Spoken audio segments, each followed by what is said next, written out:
Welcome to the World Emblem Catalog and the training on the new Design Request screen. When you first log in, you'll see that there's the Design Request screen. This is the old Design Request screen, and Design Request Cat, which is the new Design Request screen.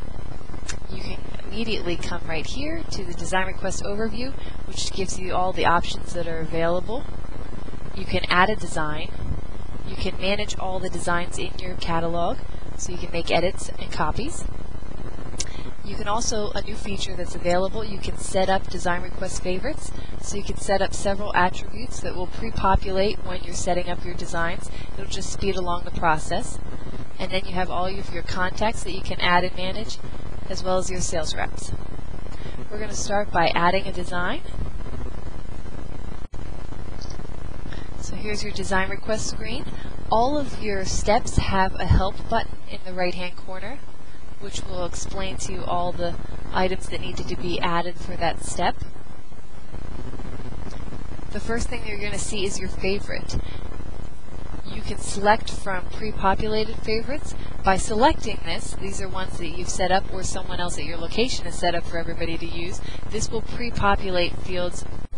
So this one was set up as Direct Embroidery Left Chest is the nickname that I gave it.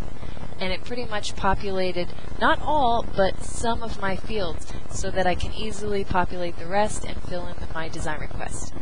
So some of my fields are already populated, and some of my fields, such as the fabric color and the image upload, aren't yet populated. So I can populate those and then quickly speed through the design request process and submit it.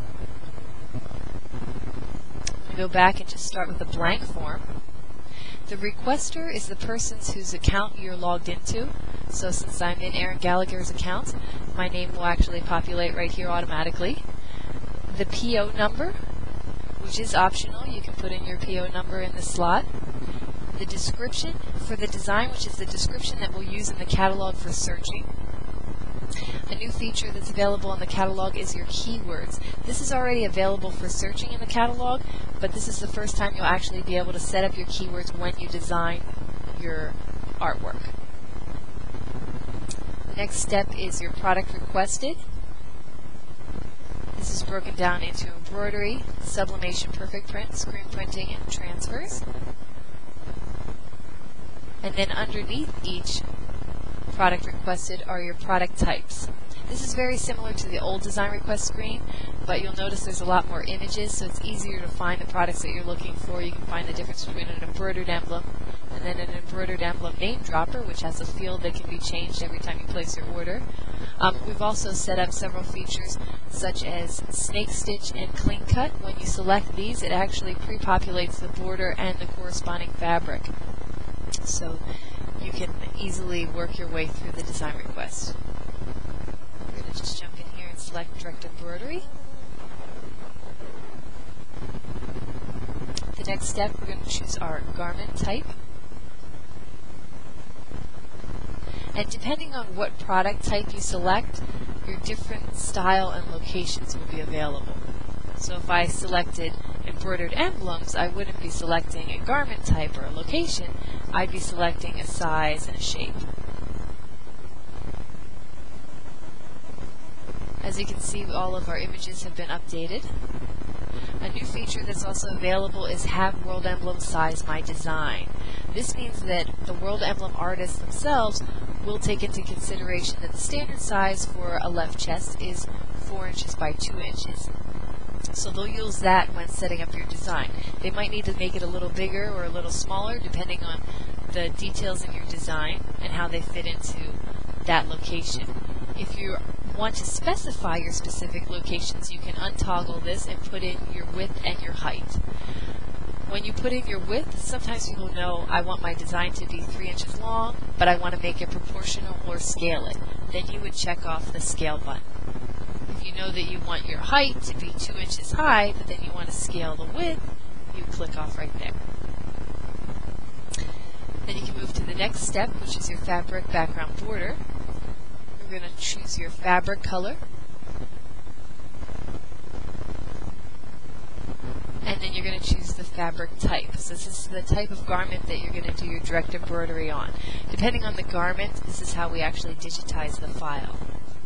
going to put it on a pink PK polo. The next step, you want to either upload an image, or you can enter up to 3 lines of text in script or block. I'm actually just going to upload my image, so I'm going to browse. The system will take up to 5 megabytes. And your design has to be either a JPEG, a GIF, or a PNG file. Once you browse and find your file, you can upload it. We've also moved the special instructions from the first step down to right next to the image, so you can put any detailed information that you want. If you want to change anything about the design, this is where you want to put that in. In the next step, we also have a new enhancement: allow World Emblem to choose your colors. So if I toggle this, all the colors disappear, and the artist will actually use your design to set up the logo.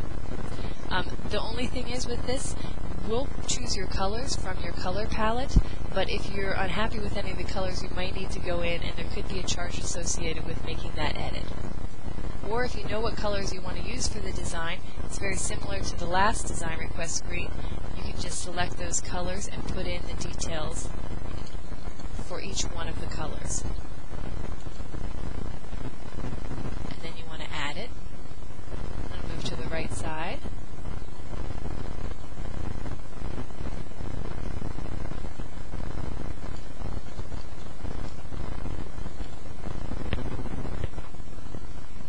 You also have the option to highlight, and you can edit, remove, or remove all of them and start all over again. In the next step, you can add your contacts and your sales reps for your design. These are the people that will actually get the email confirmation and will be attached to the design, so anytime a digital passport or any information on the design is emailed, these people will be contacted. You can have unlimited contacts attached to each design and 1 sales rep. And at this point, you can also add contacts and sales reps into the system if the ones available aren't the ones that you're looking for. You need to add new ones. The next step is your delivery options. So you can either do an electronic simulation, and it's already pre-populated with the email address for your account. This is a computer-generated image of what the design might look like had we actually done the artwork. No physical sample can be requested at this point. Or you can do a physical sample, and you can do a digital passport, which means we'll scan the physical sample and send you an email of it. And you can also ship a physical sample to whatever address you want to send it to.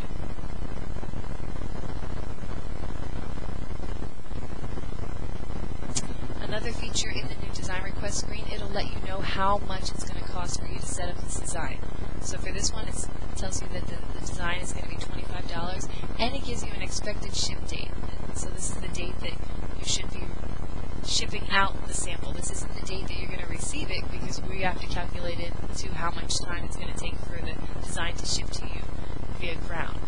But you should have your digital passport sent out on that date. As you can see, you don't see the submit button. You have to check off and agree to the terms and conditions in order to see the submit button, and then you can click on the submit in order to get your design submitted. If you have any missing information, I didn't put in a description in this design, it will actually reject it and let you know that you're missing certain fields. Any field with a red asterisk must be filled in completely in order for the design to be submitted.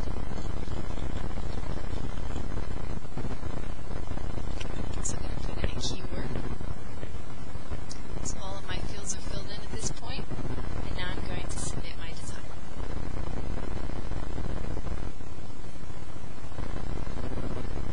Once your design is submitted, you'll see the design number is available, and it gives you all the details about your